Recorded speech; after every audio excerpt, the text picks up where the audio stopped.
Welcome to Greg and Andy Unleashed. My name's Andy. This is Greg, my co-host. Hello.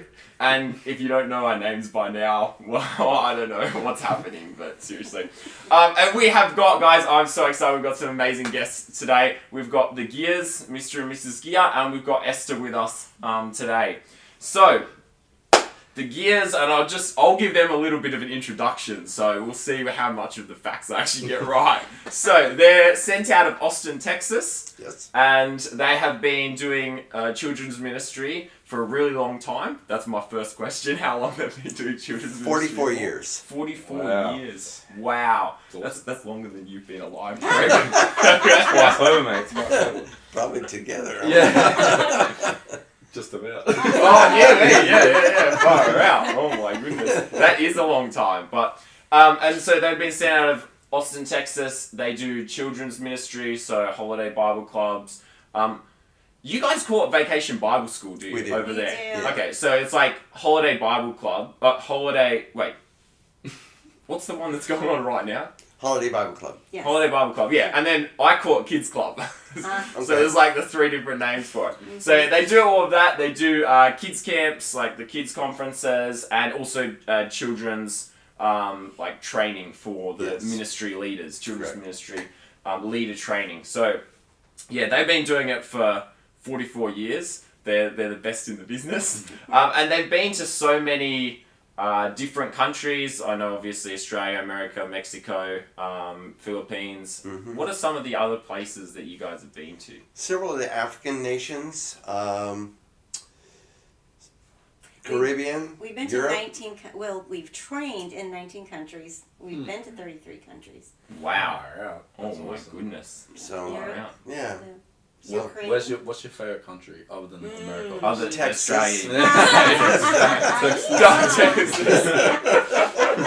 It's the best. Yeah, other than Australia. That I was actually going to ask, where does Australia like rank in, or what are your thoughts on Australia?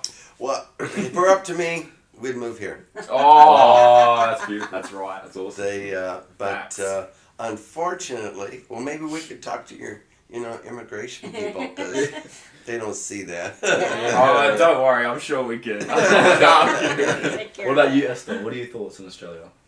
I mean, I've only been here one day, a little over one day, but I like it so far, and I'm excited to see more of it.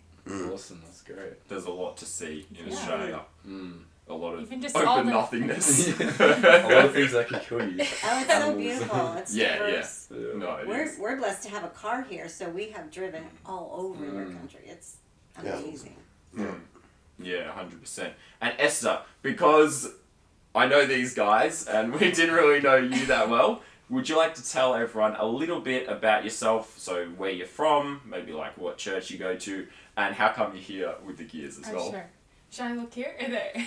Go that one. Here would be Yeah. fantastic. Okay. Well, my name is Esther Sweitzer, and I'm from Pennsylvania, out in the middle of nowhere, and I love it.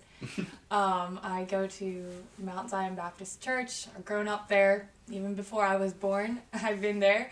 And I'm privileged just with a very solid home church and very supportive pastor, and one who's definitely helped my burden for missions and just been a huge help in that way. And how I ended up with the Geers right now, is definitely the Lord worked it out. It's definitely not something I would have come up with, and I didn't foresee at all. They were at my church camp 4 years ago, and I saw them briefly. I wasn't even working there that year because I couldn't get off work. So I met them, and then they came last year. This year. Last year and this year? For camp, we were there 2 years ago. Oh, 2 years ago. And then And I met them then, but still didn't really work with them. I just knew of them and knew that they came to help. And then they came this year and helped out at my church. I ended up working with them. I wasn't even supposed to be there, but in my thoughts, but obviously God worked that out as well. I wasn't even planning to be able to help that week. And we talked about missions, talked about things like that. And then they ended up asking me if I'd like to join them in Australia for a month, and I prayed about it, and the Lord gave me the go-ahead, and it's been a wild ride, even just getting all the details figured out, but here I am. It's awesome. It's good. I have a quick question to ask. So, on Sunday night, we see Alex and Grace leaving with a blow-up dinosaur. What was your being picked up from the airport experience like, Esther? Well, I didn't know who was picking me up. I just knew it wasn't the Geers. And then, like, I think I was getting off the plane. And I was like, oh, who's picking me up? And they're like, Alex and Grace. I'm like, okay. It's either Yeah, just like you know Alex and Grace. Oh, okay, Yeah. no problem. I was like, okay, is this a guy and a girl or two girls? Because like, Yeah, sometimes true. like they call girls Alex. So I was like, Yes. I don't even know if I'm looking for two girls or if I'm the guys. I was like, and then so I asked them, I'm like, okay, where do I go? Or like, how do I know it's them? They're like, oh, you'll know. I was like, okay. And then so I was like, okay, I'm here. I got my baggage. And they just said, just look for a dinosaur. And I'm like, okay, well, that should make it easy to find them. And so I'm just imagining like a dinosaur costume, because they had that when they worked with us, and I had to wear one. She wore a dinosaur I got costume. to wear one. Yes, she was a great dinosaur. Yeah, so I was like, maybe they brought the costume along and they're wearing that. I was like, well, that should be easy to pick them out. And then I'm just like wandering around, like looking, and then I was like, I saw these two people and somebody's holding a dinosaur balloon, and I was just like, they kind of looked at me, and I was kind of like, is that them? And I was like, it's gotta be them. So I was like, Alex and Grace? And they're like, yep. I'm like, sweet. So that was helpful. As I got a picture with them later. I'm like, this was just a very good way to meet someone. Yeah. It's like, Better than a sign. yeah, that's what I said. Yeah, Well, that's it. We saw Alex walking away with a dinosaur. We're like, Grace had better be going with him, because there's no way we can see him there standing in the airport just holding this dinosaur up. Blow-up dinosaur. Yeah, Nah, it's that good. was fun. Good memory. That's good. So, Mr. and Mrs. Geer, I've got a question for you, and you can answer it if you'd like to as well, Esther. You guys have been doing children's ministry for such a long time. What keeps you guys going at such an intense pace? Like, you guys, let me qualify that. So, you guys have, had like just 8 or 10 straight weeks in a row? Or you will have 10 by the time you consider having a holiday or whatever? It's been 9 months. Oh, okay, well, never mind, sorry. 10 weeks, 10 months, I meant to say 10 months, my bad. Yes, during this summer in the States, we did 7 holiday Bible clubs. We did 2 camps and 3 teacher training. And then we hopped on a plane and came here. Well, actually, we did another teacher training in Idaho the weekend before. We had 1 day at home, and then we flew here. Yep. Oh my goodness. Wow. That's hectic. So yeah, exactly. So for all you guys, these guys, very experienced, they do a lot of it. But what keeps you guys going at such an intense pace after doing it for 44 years? Over double Greg's age. So, Esther made a comment a little bit ago that she would have never come up with this on her own. If anyone would ever ask me how, or said to me, "You're going to be in children's ministry," and I am definitely voting myself the least likely. Wow. Yeah. No way. Oh, Definitely. yeah. So, anyway, but the Lord worked all that out, and nearly 50 years ago, He just gave me a desire. How did that begin? What was the desire like? Well, odd. True. So church that I was attending while in Bible college. When I went to Bible college, I'd already graduated from secular college. I already worked in the field. I already, I had my life's plans, my career set before me.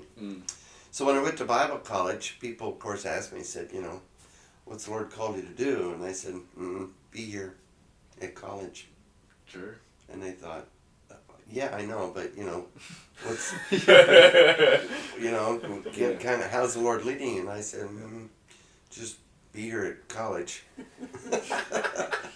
So the church I was attending, a young man asked me one day, approached me Sunday morning, he said, why don't you come down to children's church and, lead some singing or something? And I thought,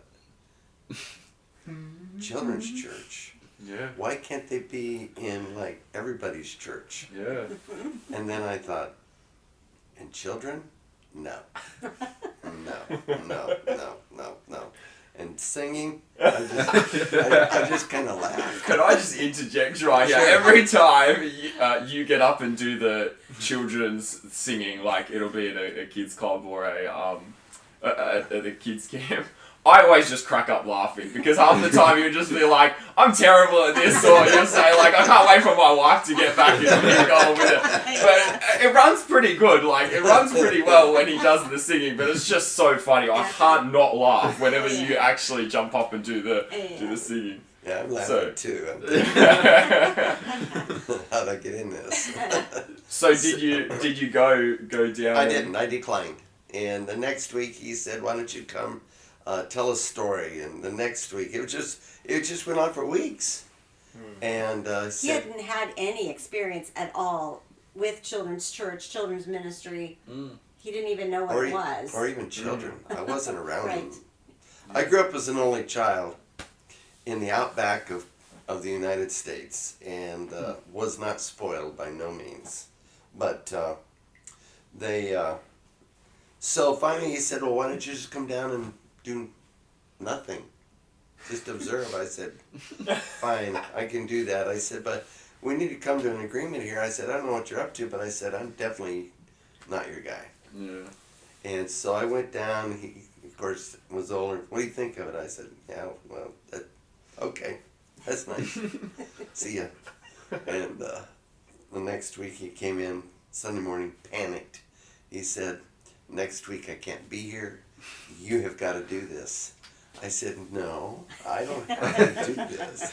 He said, "But, those poor children." I thought, So I did. I went down, totally messed it up. And I didn't do it out of spite. I did it out of full ignorance. I'm not so sure that I'm not still in that category. But anyway, they're just being nice to me. Oh, yeah. And so that night, the pastor of the church, he said, "I need to see you right after the service tonight." I thought, oh no. Oh my goodness. Oh no, I'm in trouble. And so service is over, in his office, door closed, he's behind the desk, I'm standing up. He said, "I understand you're in children's church this morning." I said, "Yes, sir." He said, "Good." I said, "Sir?" He said, "I need you to do me a favor." And I said, "What is that?" And he said, "I want you to stay till I find your replacement." I'm still waiting for the replacement. So anyway, that's how we got started. And the Lord just gave me, God did it. It wasn't me. I mean, I would have never chosen that. Never. Never. Wow. And it was totally the Lord. And He's given us the energy and the desire and the, over these years. I wish we still had the same energy we had. Yeah. We used to be able to do a whole summer with 2 vacation Bible schools a day. We did children in the morning and teens at night. Oh He my preached goodness. both, and he did the activities for the teens at night, as well as we had lots of help in the morning. But yes, and we would drive many times across many states. So we sometimes would be finished and packed up Friday night, drive all night, all day Saturday, get there late. Sunday morning you start set up, Sunday afternoon, and you start another week. And That's crazy. we just have had the Lord give us the strength that we need. Yeah. And we don't have that much time left. That's and so we need to incredible. keep Yeah, it keep doing as going. long as we can. That's awesome. It's a great And mentality. keep encouraging other people, because the people that we've trained, they can reach far more than we can reach. We've worked with tens of thousands of children, but the people we've trained, and that's taken us 44 years to do that. The people we've trained, they exceed that every Sunday. Wow. So, it's good. Exactly. That's It's awesome. good. That's so Amen. good. I had a question as well. How did you guys meet? That's interesting. Oh, this is So great. we we were both visiting. Let me tell I don't like your version. Let me tell my version first. Okay, go for it. I used to drive semi. Oh, hauling swinging beef, hanging beef. My wife, she used to work in the slaughterhouse. She's the one that hit him in the head with a hammer. Thou shalt not lie. So this is not so exciting.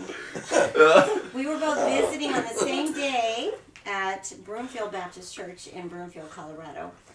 And we attended the College and Career Sunday School class. And neither of us knew the other was visiting. So the class was over before the auditorium adult class. So we were all standing in the foyer. And we were standing across from each other. And both of us were thinking of the other. Well, he should talk to me. I'm visiting. He should talk to me. I'm visiting. Well, neither of us knew that. And that night, they were having a vacation Bible school meeting. And he thought to himself, that sounds like fun, because he had just moved to the neighborhood the day before, seen the church, and thought, I need to go there tomorrow. My mom was a member of that church, and so I was on my way to Bible college and visiting for 3 weeks. So I was there. And I thought, well, I would love to do that, because I had been in children's ministry since I was 15, helping in bus ministry and such. Oh. So we both went to the meeting after church. And they were assigning different positions that they hadn't filled yet. And one thing that they needed was a bus driver. And so the pastor asked him, are you familiar with driving large vehicles? And he said, yes, sir, I am. Because he had grown up on the farm, and certainly he could drive anything.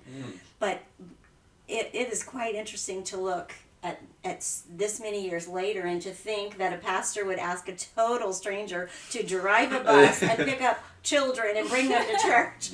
Well, back then it was not a big deal. Yeah. So he said, yes, I'd love to drive a bus this week.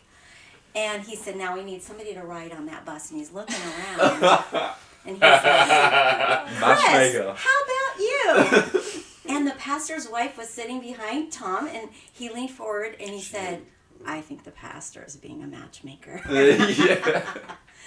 So we were on the same bus route Monday, and then Tuesday afterwards, it was still light out when we were finished and all the children were home, and there was a Dairy Queen next door to the church, so he said, would you like to go and get something at Dairy Queen? So we went over there, and sweet. I got one of those cones, and I don't know if you are familiar with this. In the States, Dairy Queen has a soft serve ice cream, and they dip it in chocolate, and the chocolate is hard on the outside. Yeah, we got that. I ordered one of those, and we were sitting outside on the picnic bench.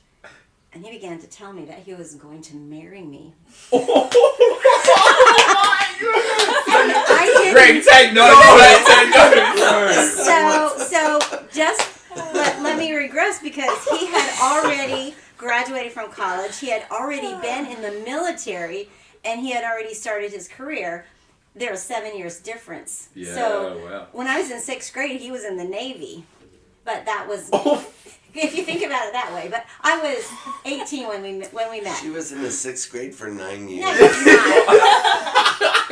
No, so I didn't eat the ice cream. It all melted out from under and the chocolate was still standing there. And the ice cream was melted down my arm and dripped, and it was a puddle on the concrete. He left you shocked. Yeah, so long story short, yes, and a year and a half later we did get married, but for certain I was a little bit shocked. When we were standing in the hallway, looking at each other, I knew I was going to marry her. Wow. I had no doubt in my mind. Wow, that's beautiful. That's beautiful. What, so the instant you saw her? Yes. So we met in Sunday school, and the first thing we did together was Vacation Bible School. And that's our life. Yep. We didn't know it, but that's our life. Yeah, wow. So once he said, "I'm gonna marry you," what transpired? All I want to know is what happened. Just was it just complete silence, or You went off to Bible college. Yeah, no, yeah, like I took it in, but I didn't respond. just quickly change the subject, move it to something else? Yeah, Wow. So then after 3 weeks, I went to Bible college, and so I was not even near there, and I gave him a letter, a Dear Tom letter. Like I wanted. What did you say on it? I wanted to be free to date other people in Bible college, and he had nothing with it. He was I like, just threw he a letter away. just like no big deal. I know I'm you gonna didn't marry her. reply. I just know. Wow. No. So I eventually, thought, yes, she'll come around. I did. It was several months, but I did. Wow. So how did you then, how did you guys see each other then, if you weren't anywhere near? So in He January. eventually, yeah. Oh, let me guess, just messaged on Instagram or Oh, yeah, text yeah. message or something? You We know, had to save up money because it it was expensive payphone to and it was call. expensive to Yeah, call. true. payphone. That's Phone true. calls were rare. Very, very, very Yeah, rare. it was letters. Definitely Wow. letters. So in January I started Bible college. Yep. And You went to her Bible college? Is it? Mhm. Yeah. I that followed her to works. school. So you chased after her. I did. Respect. I had to keep an eye on her. I mean, that's like, Yeah. Oh, that's funny. so. At that time, was that was past when you were already working in the children's ministry, or was that before? How does that No. timeline work? So, I was in college maybe, I don't know, a month or two. Okay. When and that young man approached me. Yeah, gotcha. Yeah. And, by the way, when a preacher asked me to, take that position, I said, well, the guy that does it, he'll be back. He said, he's never coming back. Yeah. So I tell people that the reason I travel is I'm looking for him. But anyway, so. I have a question for you. Before you started all this, apparently, according to Andy, I don't know much, but you had a pretty cool past life. Like you had a few jobs, some interesting jobs. Do you want to just talk about what the military and stuff? Honestly, this is how it is. Let me just tell the story. Okay. Every time, it'll be at a kids camp or something, and you're just telling some amazing story. I am literally on the edge of my seat, what is going to happen next? He's about to die. And then all the kids are excited, but I mean, I'm probably the most excited. But you before you did the children's ministry, you said you were in the military and Yes. yeah. So what did you do? Can you tell us a little bit about what you did before children's ministry? So in the time in the military and even when you were younger, I know you've shared different stories as illustrations, as examples in different things. So, Do you have any stories or maybe a bit of a timeline of how that all transpired? Well, I volunteered Vietnam right out of high school, and I got out of the military in 70. I don't remember 71, 72. I don't remember, and wasn't saved. I got saved October 23rd, 1975, and I came to a realization. I grew up somewhat Catholic, Right. and if nothing else, what the Catholics did to me is they ingrained in me I was a sinner, and there were consequences for sin. And so I got older, and I kind of just walked away from a lot of that, but sin, there were just I couldn't get away from it. I could not get away from this is wrong. This is wrong, and there's got to be consequences for this. So I started, listening to gospel radio. All of our trucks, tractors, everything in the cabs, we had radios. I started listening to gospel radio. That's how I got saved. listening to gospel radio in a tractor cab. I got saved in a tractor cab. That's awesome. In the middle of a wheat field. I don't know the text. The man was preaching. I don't remember any of that. I just remember in this particular day, that October 23rd, this man said, because Jesus Christ shed his blood for you, he paid the penalty for your sin, you can put your faith and trust in him, and he'll save you. I said, that's the answer I've been looking for. Shut the tractor down, bowed my head, got saved in the tractor cab. Amen. And tell the next part of the story. That's really exciting. So the man I was farming for a fellow, man I worked for, he had 2 homes in his yard. And his family lived in, of course, theirs. I lived in the other home by myself. And the drill every morning was get up, go have breakfast with the family. We would discuss the doings of the day, and everybody go about their way. So when I got saved in that tractor cab the day before, I didn't see anybody at all. That rest of that day, that evening, I didn't see anybody till the next morning. Now, this family knew me very, very well. Yeah. Not that I'm a nice fellow now, but I was definitely anything but a nice fellow then. And as I came walking up to the house, one of the teen girls had stepped out. They had an outbuilding with some freezers and some things, and she was headed over there. She saw me coming, and she held the door open for me. She looked at me. She said, "What's the matter with you?" I said, "Nothing. Why?" She said, "Oh, are you different?" Wow. This is a lost family, not a Christian family. Yeah. She said, "You're very, very, very different." That big family, noisy, very noisy family. And that morning, it was absolutely silent. Did you say anything? Like, why would they like this? They just saw Because something. a stranger walked in their house. Yeah, wow. They didn't know who I was. So when she said that, you said, Oh, I Yes. said, and I answered her. I said, "Yes, I am different." Wow, that's awesome. So No. they, yeah, and That's there were incredible. just a whole lot of things that God just instantly changed in my life, and it was, and so I can say this is of God. Nothing else. Mm, This was not a religious experience. exactly. This was God. It's God. Far out. So, He's real. It's incredible. I did a lot of things. My wife and I were in church staff for 14 years, and full time, Mm-hmm. but also had to work a full time job. Mm. And so I was able to do a lot. I learned a lot of things, and even after we started this ministry we're in, it's not one that's readily recognized as being, if I could, legitimate. And like a normal missionary. Yeah. and so it's not easily supported. Yeah. Yeah. And so I've worked most of our ministry life. I've worked a Wow. job. Really? In What do Here, you- there, and everywhere. So Like, what? Yeah. because he's very capable. He knows how to do everything. He could just find a man in the church who has a business, and he could just do whatever. so Incredible. it's been good. Yeah. Been good. And what did you do, Mrs. Geer, before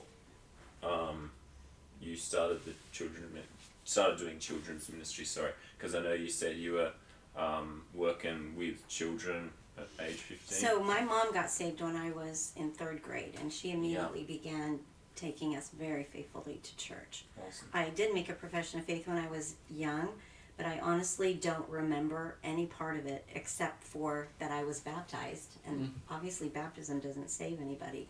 And I never based my salvation on that, but I always had doubts. Because I didn't remember anything about being dealt with. So when I was older, I did accept Christ. But I had the privilege of going to a very good church, and so had a lot of good teaching, and I was really excited to serve the Lord, to be involved.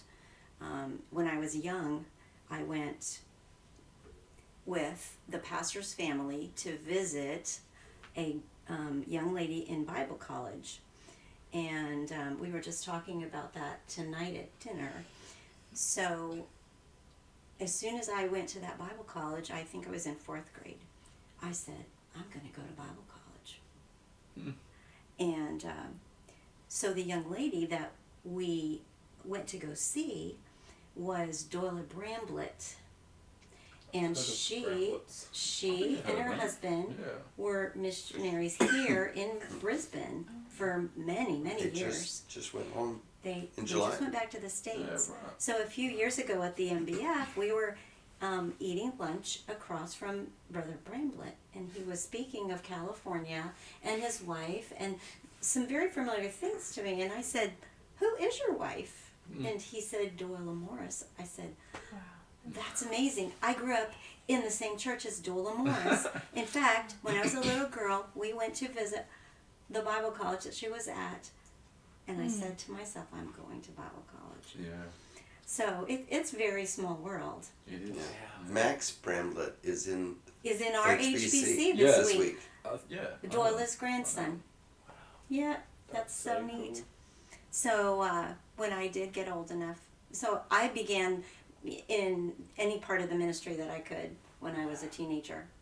And I went to Bible college. That was my whole goal. And then to get her it took me MRS away. degree. No. You What's met your in man. there? Oh! Wow. Alright. Never mind. Oh my goodness. Far out. I did not know, wow, all that about you guys. Oh my goodness, that's so cool. In regards to children's ministry, I know you guys, obviously, as we've been saying, have been doing it for a long time. And you'd see the change in society in, maybe it's even children's attention span, that kind of thing. The different, I suppose, indoctrination, for you to use that word, of children, with so many different platforms of media. Is that an issue, that we should be concerned about?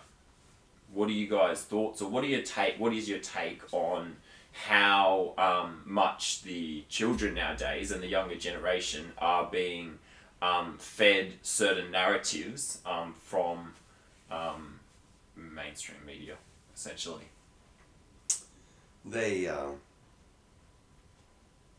David said in Psalm 144, he said, rid me from the hand of strange children.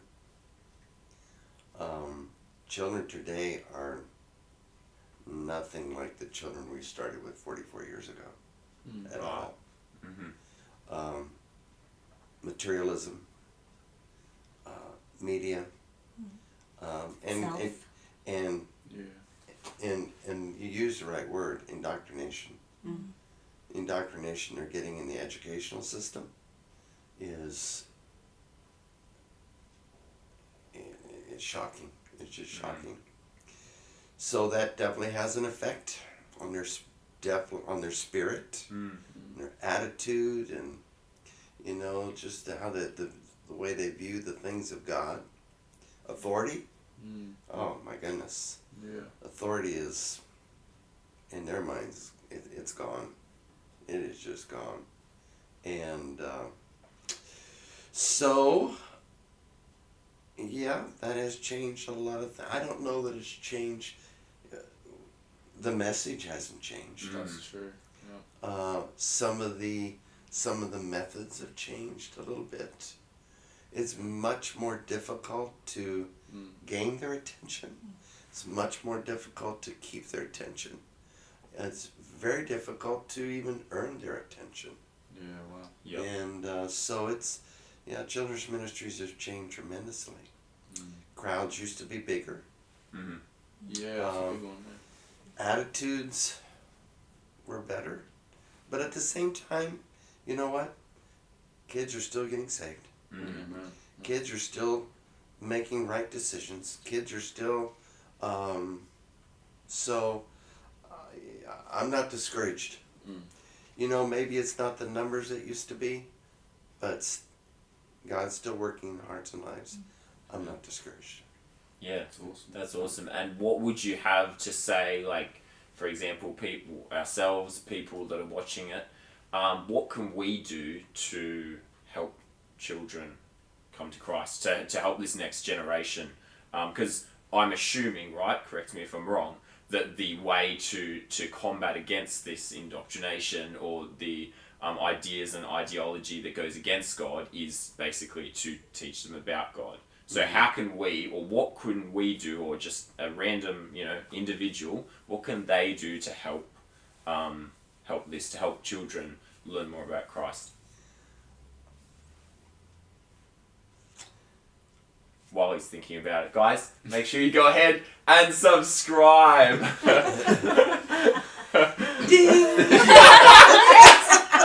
Oh my goodness! Yes, please. I think our influence goes much farther than we ever imagine. Those children watch us. They know if we're attending. They know who we're spending time with. If we're not there, they know it. And when we're not there, which I'm talking about church or Sunday school or whatever, that it's registering to them, this is not important, or this must not be important. And us living an example in front of them is very important, but communicating with them as well. I think that what we're seeing across the board in folks in churches, whether it's the young people, the older generation. Oh, there's none of those in this room, but I think that what's hurting not just children's ministry, but ministries period, is a lack of commitment. People today just do not want to commit to something. They don't want that.